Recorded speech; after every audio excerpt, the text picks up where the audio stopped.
Paypolitan is an all-in-one payment solution where you can pay in crypto or fiat. You can do a bunch of other stuff with the app as well. And with me is the CEO, Nils Tharandt, Ortiz, to explain Paypolitan, the latest developments you have with the company as well. So let's start with the latest developments, and then we'll talk a little bit more about exactly what it is that Paypolitan is all about. Yeah. So start with that. First of all, thank you for having me again. Yeah, it's great to have you here. What happened to NASDAQ? I know. No, kidding. Yeah. So today we're at the New York Stock Exchange, Wall Street. So it's an honor to be here. And yeah, latest developments of Paypolitan are pretty good. So we are just hitting 250,000 users. Okay. I think that is achievement. Yeah. And people are using it to pay for things? They mostly use it for the crypto part as of today. To be honest, DeFi and staking is the most used feature so far. But now that we released the credit tool, I think they're going to be a shift to the crypto loans, the peer-to-peer loans we just launched. So is that the white label? No, that's not the white label. That is a part we just recently launched, so people can get a P2P loan from other holders and users in crypto. So we have 17 cryptocurrencies available, and you use our EPAN token as a collateral. Okay, so that's the loan part. Exactly. And tell me about the white label that you just launched. Yeah, the white label, we just launch a major customer. By the way, when we met in Dubai, we just signed the contract there. Okay. It was MetaBank, actually. Now I can say the name. MetaBank is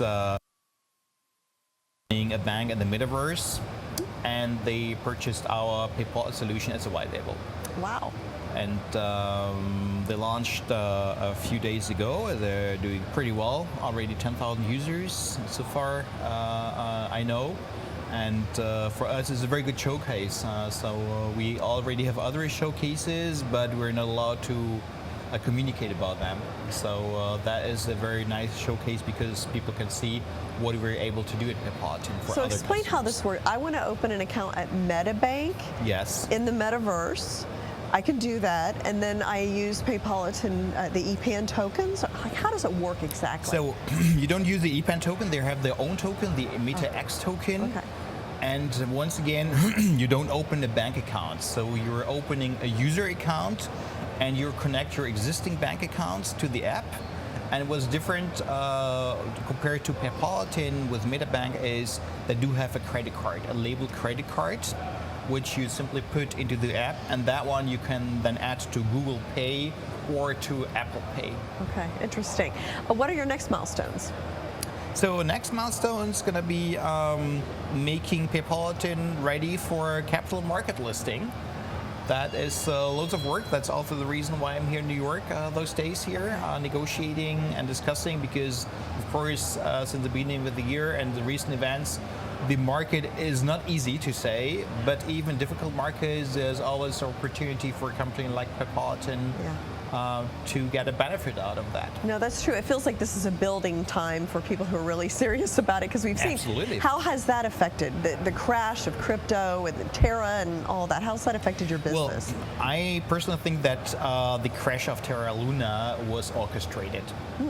It was a very big player. $50 billion of market cap simply vanished, were reduced to zero. I mean, that is not neutral. I would say that's a bit so fast. The Lehman Brothers of the crypto world, I would say. After we had Mt. Gox, that is something that is pretty obvious to be something that is orchestrated. By a competitor, or who would do that? It could be a competitor. There are also two big market players, which I don't going to name here, who are planning the entry to the crypto market. They announced it publicly.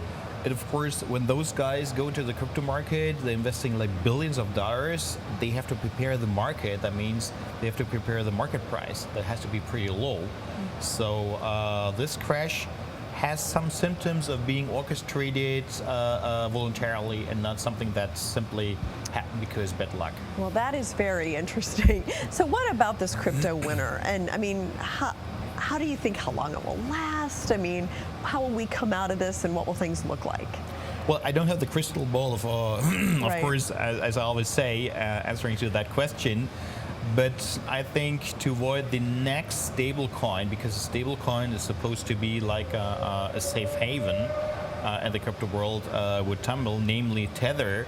I think Tether has simply to prove that their coin is backed by assets and US dollars, and not like some claims that might be put in the books with 100%, but a claim could be like 10%, close to nothing, who knows. That simply has to be transparent. I mean, the crypto world is also evolving. It's a more mature market right now, and I think there's no reason to hide away. Give it back the transparency it needs. So that is the homework to be done. I cannot do that. I hope the market will push them to do that homework. And great overall, I'm confident. We have been to different times in the past, and the market is always recovering. And I think crypto is established as a alternative asset class. That is for sure. I mean, if you look inflation, that is not from the table. And what is unfortunately not true is that the crypto market is not disconnected from real economy. Right. When there is inflation, there are bad numbers on U.S. economy. That is having an immediate impact on the crypto market as well. Yeah, well, crypto and stocks all went down together, so exactly, they're all connected. So thank you so much, Nils. Great to see you here in New York. Thank you very much. Thanks.